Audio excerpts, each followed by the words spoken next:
ground disturbed by flood waters. Families in one cemetery are asking for solutions after they found their loved ones completely submerged in water. Brian Koleski visited the cemetery and has a story.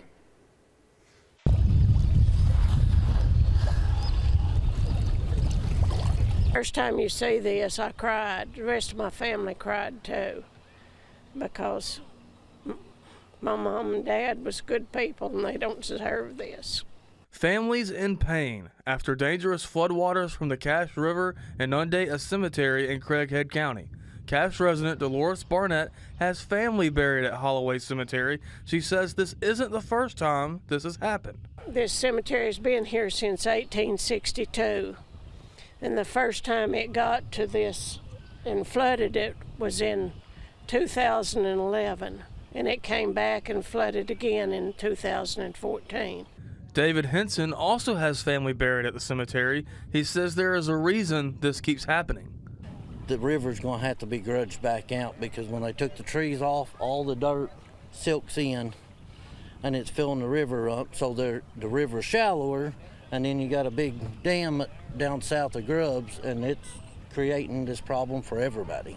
The reason it's flooding is because of the big drift south of Grubbs. It won't let this water go on. These two slabs right here almost completely submerged. There are many more out here just like it.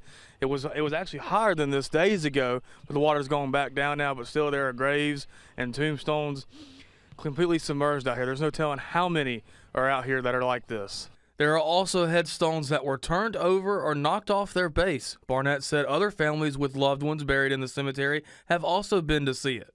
We wish that somebody with some kind of morals to them would see to it that something's done about this. This is a hallowed place as far as I'm concerned.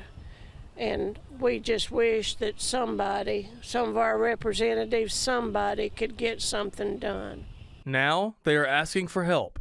There has to be a solution. We know the solution, what needs to be done, and we just need the right people in the state to get to it to where they could take and do that. And it'll help a lot of people out in the long run. Reporting in Craighead County, Brian Koleski, K8 News. Brian, thank you. Barnett said once the water goes all the way down, they want to hold a cleanup day to try and help the cemetery.